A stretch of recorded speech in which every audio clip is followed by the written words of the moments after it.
இயேசு கிறிஸ்துவின் நாமத்தில் அன்பின் வாழ்த்துக்கள். இன்றைக்கு நாம் தியானிக்க போகிற தலைப்பு தேவனின் பாதுகாப்பு.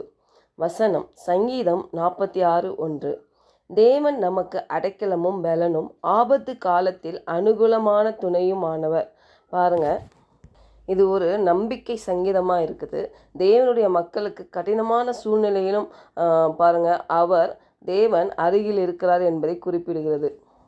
நம்ம வாழ்க்கையில் பயங்கள், குழப்பங்கள், பிரச்சனைகள் வரும்போதெல்லாம் மனிதர்களிடமிருந்து கிடையாது, தேவனிடமிருந்து தான் பாருங்கள் உண்மையான பாதுகாப்பு கிடைக்கிறது இல்லையா.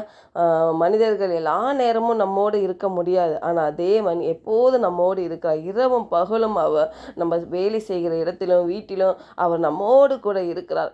பிரச்சனைகள், சோதனைகள் எவ்வளோ கடினமாக இருந்தாலும் அவர் எப்போதும் போதுமானவராக இருக்கிறார். பாருங்களேன், உலகத்தில் இருக்கிறதை காட்டிலும் நமக்குள் இருக்கிற ஒரு பெரிய பிரச்சனையை விட பெரிய தேவனை நம்ம பார்க்க கற்றுக்கொள்ள வேண்டும்.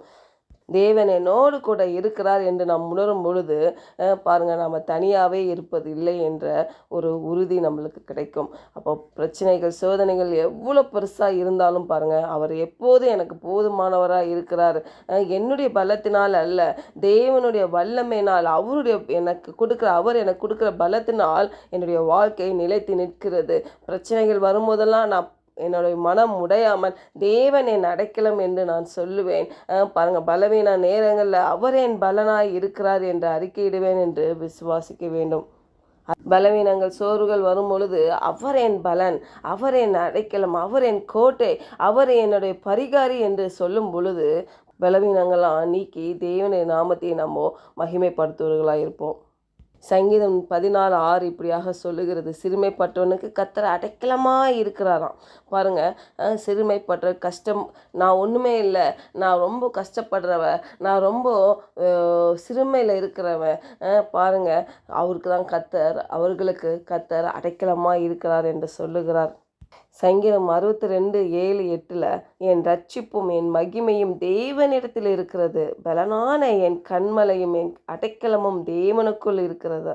பாருங்க, நம்மளை பாதுகாக்கிறவர் நம்ம தேவன்கிட்ட இருக்குது என்று நம்ம பார்க்கிறோம். நம்மளை பாதுகாக்கிற தேவனாக இருக்கிறார்.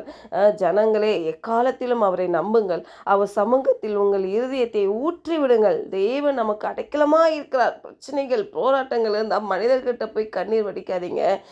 பாருங்கள், தேவனுடைய சமூகத்தில் உங்கள் இருதயத்தை ஊற்றி விடுங்கள். அன்னால் தான் ஞாபகம் வருது.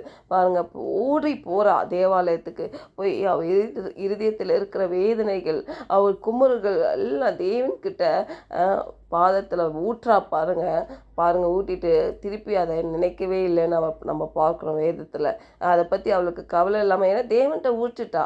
அதே போல தான் பாருங்கள், தேவன்கிட்ட நம்ம இருதயத்தில் காரியங்கள்லாம் ஊற்றி விட்டதுக்கப்புறம் நம்ம அதே நினைத்து கொண்டு இருக்கக்கூடாது. ஏன்னா தேவன் நமக்கு அடைக்கலமாக இருக்கார், அவர் பார்த்து கொள்வார். சங்கீதம் 91:2 பாருங்க, நான் கர்த்தரை நோக்கி நீர் என் அடைக்கலம், என் கோட்டை, என் தேவன், நான் நம்பி இருக்கிறவர் என்று சொல்லுவேன். இந்த வாக்கு தத்துவம் நம்ம பாருங்கள், பிரச்சனைகள், சவால்கள், எதிர்ப்புகள், தேவைகள் இருக்கும் பொழுது தான் இந்த வார்த்தையை நான் பிரகடனம் பண்ணணும். கர்த்தர் என் அடைக்கலமாக இருக்கிறார், என் கோட்டையாக இருக்கிறார், என் தேவன் அவர், நான் நம்பி இருக்கிறவர் என்று நம்ம விசுவாசத்தோடு சொல்லும் பொழுது பாருங்கள், பிசாசு ஓடி போவான். சங்கீதம் 145:18 கூட பார்க்க முடியும், தம்மை நோக்கி கூப்பிடுகிற யாவருக்கும், உண்மையாய் தம்மை நோக்கி கூப்பிடுகிற யாவருக்கும் கர்த்தர் சமீபமாக இருக்கிறார். 2 வாட்டி போட்டுக்குப்பாங்க, உண்மையாய் இல்லை, தேவனை நோக்கி கூப்பிடுகிற யாவருக்கும் அவர் பக்கத்திலே இருந்து பதில் கொடுக்கிற தேவனாக இருக்கிறார். 2 கொரிந்தியர் 12:9-10 நம்ம பார்க்க முடியும். பவுல் இங்கே சொல்கிறார், என் பலவீனத்தில் நான் இருந்தபோது தேவன் சொன்ன ஒரு காரியம், என் கிருபை உனக்கு போதும், உன் பலவீனத்திலும் என் பலன் பூரணமாய் விளங்கும். பாருங்கள், நம்ம நினைக்கிறோம் பலவீனத்தில் எப்படி நம்ம நாட்களை கடத்து போகிறோம் என்று. ஆனால் தேவன் சொல்லுகிறாரு, நான் உன் கூட இருக்கிறேன், பலவீனத்தில் என் கிருபை உனக்கு போதும் பாரு அப்படின்னு சொல்லி தேவன் ஆறுதல் படுத்துகிறார். அதனால் பிரச்சனைகள், போராட்டங்கள், பலவீனங்கள், குடும்ப பிரச்சனைகள் எதுவாக இருந்தாலும் சோர்ந்து போகாமல் வாயில் அறிக்கை பண்ணுங்கள், தேவன் எனக்கு அடைக்கலமும் பலனும் ஆபத்து காலத்தில் அனுகூலமான துணையுமானவர். ஜெபிப்போம். பரலோக தகப்பனே, என் குறைவுகள், என் குறைகளை நிறைவாக்குகிறவரே, பலவீனத்திலும் உம்முடைய வல்லமை வெளிப்படுகிறதேப்பா. அதுக்காக ஸ்தோத்திரம். நீர் எனக்கு அடைக்கலமும் பலனுமாய் இருக்கிறீரப்பா. ஆபத்து காலத்தில் எனக்கு துணையுமாய் இருப்பதற்காக உமக்கு ஸ்தோத்திரம் ஆண்டவரே. எப்பா எங்கள் கண்கள் உண்மையை நோக்கி பார்க்குது ஆண்டவரே. ஏன்னா ஆண்டவரே, எங்கள் பலவீனத்தில் உங்கள் பலன் விளங்கும் என்று சொல்லியிருக்கிறேன். ஆபத்து காலத்தில் ஆண்டவரே எனக்கு துணையும் மாணவர் என்று சொல்லியிருக்கிறேன். அப்பா, அப்படிப்பட்ட தேவனை நாங்கள் துதிக்கிறோம் ஆண்டவரே. அப்பா, எல்லா நேரமும் ஆண்டவரே எங்களோடு இருந்து எங்களை வழி நடத்துகிறவரை ஸ்தோத்திக்கிறோம். இயேசு நாமத்தில் ஜெபிக்கிறோம் நல்ல பிதாவே, ஆமென்.